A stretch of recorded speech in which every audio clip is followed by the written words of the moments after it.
Bonjour ou bonsoir. Donald Trump, l'avocat de Dieu. Comme l'explique le titre de ma chaîne, en ce qui me concerne, c'est ma conviction personnelle, le créateur des êtres humains, appelé communément Dieu, est malsain et sadique. C'est pas le numéro un dans le royaume des cieux pour moi, c'est le numéro 3. Il a deux personnes au-dessus de lui, mais le numéro 3 du royaume des cieux a décidé que la place de numéro 3 ne lui convenait pas et donc il allait devenir le numéro 1. Je m'arrête là pour cette explication. Donald Trump, l'avocat de Dieu. Lorsque je pense à Donald Trump, c'est très difficile pour moi, en fait j'y arrive pas tout simplement, de ne pas tomber dans le piège du jugement et de la condamnation. Et donc dans le sens biblique du terme, Donald Trump est une pierre d'achoppement pour moi. C'est quoi une pierre d'achoppement dans le sens biblique? C'est quelque chose qui fait qu'on va chuter, qu'on va tomber, qu'on ne va pas se maintenir sur un chemin qu'on a décidé de prendre, un chemin symbolique bien évidemment. Quand je vois comment fonctionne Donald Trump, ben, je ne suis plus dans les enseignements de Jésus-Christ qui me plaisent tellement. Ne juge pas, ne condamne pas, pardonne. Je tombe facilement, en fait je tombe à chaque fois dans le même piège de juger et de condamner Donald Trump. Alors j'ai décidé de tenir compte d'un enseignement qui a été donné par Gandhi, qui a été surnommé Mahatma, je crois que ça veut dire la grande âme, hein, si je ne me trompe pas. Et Gandhi, parmi les enseignements qu'il a donnés, il paraît qu'il a expliqué le principe suivant: ce qui fait ta faiblesse, essaye de le transformer en force. Donc dans cette vidéo, je vais essayer de transformer cette faiblesse qui est pour moi ma compréhension de Donald Trump, non pas en force à proprement parler, mais de le transformer en autre chose. Donald Trump, l'avocat de Dieu, pourquoi? Parce que le créateur des êtres humains étant un être céleste, le numéro 3 dans le royaume des cieux, comme j'ai expliqué, qui a décidé de jeter à la poubelle les valeurs que ses parents lui ont inculquées, lui ont enseignées dans le royaume des cieux. En ce qui concerne le royaume des cieux, c'est un système solaire d'une vingtaine de planètes. Et dans le royaume des cieux, il y a de la technologie. Et c'est parce qu'il y a eu au départ de la technologie dans ce système solaire appelé le royaume des cieux, que par la suite, beaucoup, beaucoup plus tard, des milliards d'années plus tard, il y a eu sur la planète Terre, à un moment donné dans l'histoire de l'humanité, de la technologie aussi. J'explique ça parce que sinon, pour un être humain, le fait de m'entendre parler de technologie et de système solaire pour le royaume des cieux, ce serait qualifié d'anthropomorphisme. Donc voilà, c'est simple, je donne mon explication personnelle, qui n'est que mon explication personnelle. Donc le créateur des êtres humains, en ce qui me concerne, est un être malsain, sadique, qui a déclenché une guerre dans le royaume des cieux, pas une guerre physique, matérielle, comme les êtres humains en ont l'habitude, mais une guerre de valeurs, la valeur de la haine contre la valeur de l'amour, plus précisément les valeurs de la haine spirituelle contre les valeurs de l'amour spirituel. Et Donald Trump est un très bon avocat de Dieu dans ce sens où l'être céleste qui est le créateur des êtres humains, donc c'est le Dieu des êtres humains, dans ce sens très précis que Dieu est celui qui crée, c'est Dieu qui crée Ève et Adam. Eh bien, Donald Trump est un très bon avocat parce que les êtres humains ont été créés pour être le paradis de la haine. C'est quoi le paradis de la haine? C'est un endroit dans lequel, alors déjà, Ève et Adam ont été créés pour donner la vie. C'est ça que je me suis peut-être trompé dans ma façon de m'exprimer.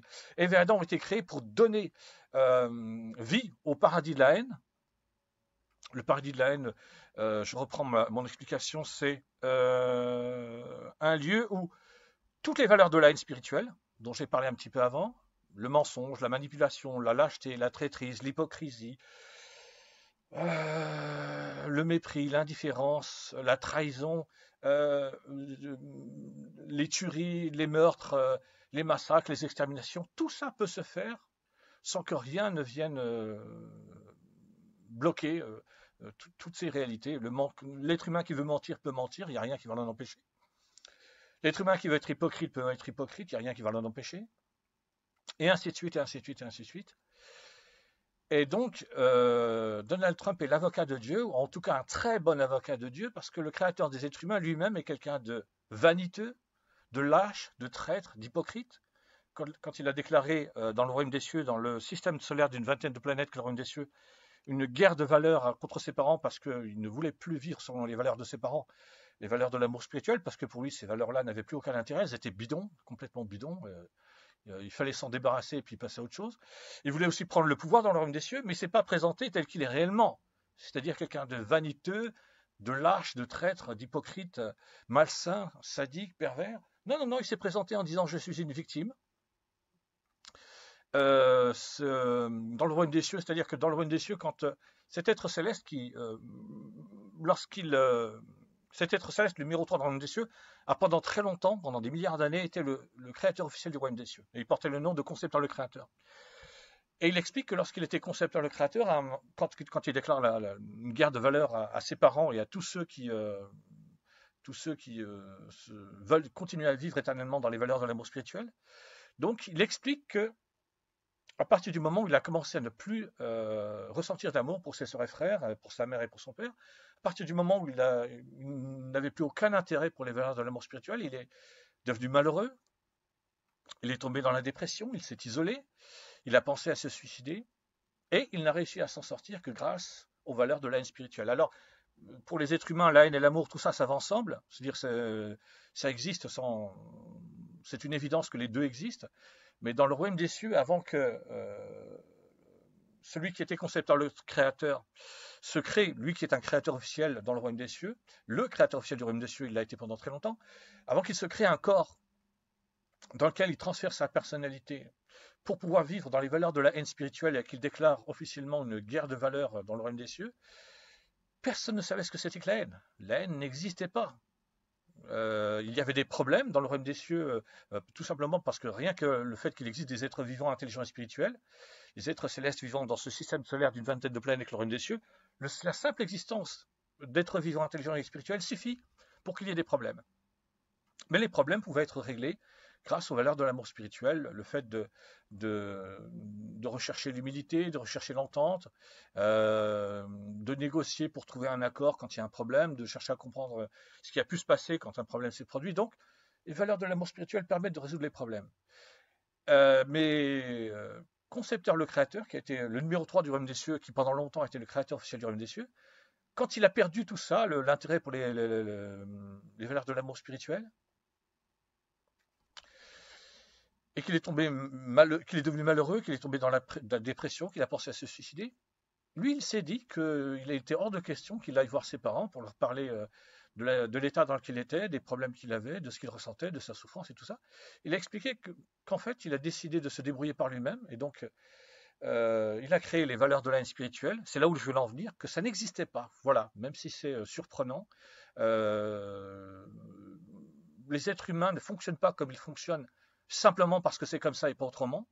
Les êtres humains fonctionnent comme ils fonctionnent parce que leur créateur les a spécifiquement créés pour qu'ils soient à son image, c'est-à-dire pour qu'ils vivent selon les valeurs de la haine spirituelle.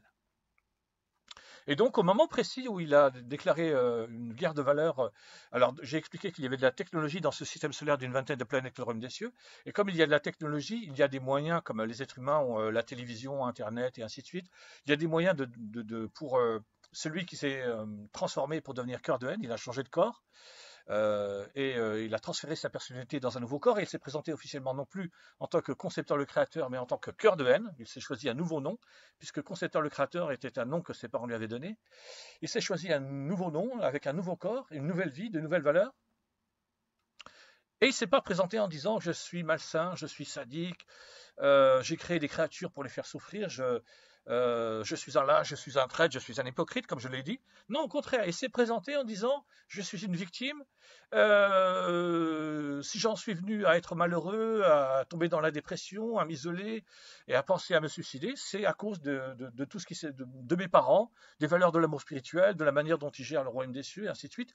Et donc, je je refuse catégoriquement de continuer à vivre pendant toute l'éternité selon les valeurs de l'amour spirituel, qui sont les valeurs de ma mère, qui est la reine du royaume des cieux, et de mon père, qui est le roi du royaume des cieux.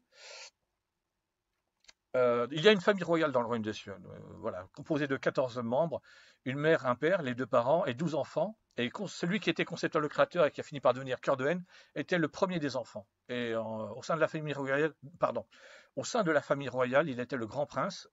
Et il avait 5 frères qui étaient eux aussi des princes, et 6 sœurs qui étaient euh, 6 sœurs qui étaient des princesses, pardon. Et donc, là où je veux en venir, Donald Trump, l'avocat de Dieu, eh bien, quand je regarde Donald Trump, je me rends compte que c'est l'avocat de Dieu parce que Donald Trump montre que quand on est un lâche, un traître, un hypocrite, quand on utilise le mensonge, la manipulation, quand on est vaniteux, eh bien on réussit. On réussit dans le paradis de la haine, le monde humain tel qu'il existe. On réussit, on devient d'abord très riche. De ce que je sais, pour le peu que je sais sur Donald Trump, il a d'abord hérité de la richesse de ses parents, d'après ce que je sais. Et puis, il a été capable, je crois, au moins pendant un temps, parce qu'il paraît qu'il a quand même des problèmes d'argent, au moins pendant le temps, il a été capable de gérer l'héritage de ses parents. Il est devenu une star de la télévision aux États-Unis, et il a fini par devenir président des États-Unis d'Amérique. Donc, pour moi, en ce qui me concerne, c'est strictement personnel, mais je l'exprime dans cette vidéo ou dans ce podcast, Donald Trump est l'avocat de Dieu dans ce sens que c'est quelqu'un qui montre que dans le paradis de la haine, le monde humain tel qu'il existe depuis qu'Ève et Adam ont été chassés du jardin d'Éden, petite précision en passant, avant Ève et Adam, il y avait des préhumains. Les préhumains correspondent à ce que les scientifiques évolutionnistes appellent les hommes de Cro-Magnon, les hommes de Néandertal et ainsi de suite. Et encore avant les préhumains, ça les scientifiques évolutionnistes n'en parlent pas du tout, mais c'est normal. Il y a eu, dans les visions du royaume des cieux que j'ai eu des visions du royaume des cieux entre 2001 et 2013. J'ai été convaincu d'être un prophète entre 1990 et 2013. Alors en 2013, je me suis rendu compte que je n'étais pas du tout un prophète. Alors, je me suis retrouvé quelques jours dans une unité de soins psychiatriques. Donc, j'ai pas eu le choix. J'ai été obligé de me rendre compte que j'étais pas un prophète. Donc, je suis passé à autre chose après dans les années qui ont suivi, dans les 2, 3, 4 ans qui ont suivi. Mais ça ne m'a pas empêché ça ne m'empêche pas aujourd'hui, depuis 3, 4 ans, de continuer à aimer, de m'intéresser aux questions d'ordre spirituel. Et donc, je disais que dans les visions du royaume des cieux que j'ai eues à l'époque où j'étais convaincu d'être un prophète, avant les préhumains, donc pour pouvoir créer Ève et Adam à un certain moment, avant les préhumains, donc ce que les scientifiques évolutionnistes appellent homme de Cro-Magnon, homme de Néandertal, il y a eu des robots testeurs parce que tout simplement c'est nécessaire. On ne peut pas créer des êtres vivants d'une manière générale, des êtres vivants et intelligents, et en particulier des êtres vivants intelligents et spirituels comme Ève et Adam, sans passer par un certain nombre de tout un processus d'étapes. Il faut faire une première étape, une deuxième étape et ainsi de suite. Et donc, dans les visions du royaume des cieux que j'ai eues, Ève et Adam n'ont pas été créés comme ça par un coup de baguette magique. Il y a un dessin animé que j'ai vu qui s'appelle c'est un dessin animé, oui, c'est un film d'animation je crois, de Disney qui s'appelle Cendrillon. Oui, c'est Cendrillon. Et à un moment, on voit un personnage, je crois que c'est une fée, la marraine de Cendrillon. Elle donne un coup de baguette magique et hop, d'un seul coup, la situation de Cendrillon se transforme. Elle avait une robe qui était en haillons, elle se retrouve avec une robe de princesse qui va lui permettre d'aller au bal auquel elle veut aller. Et ben dans la vision du royaume des cieux que j'ai eu, c'est pas du tout ça la création. C'est comme les êtres humains lorsqu'ils veulent, par exemple, fabriquer quelque chose. Ben, il y a tout un tas d'étapes qui sont nécessaires. Voilà. J'arrête là-dessus, je reviens là où j'en étais. Donc Ève et Adam ont été créés pour vivre selon les valeurs de la haine spirituelle. Et donc, pour pouvoir créer le paradis de la haine. Et donc, depuis qu'Ève et Adam ont été chassés du jardin d'Éden.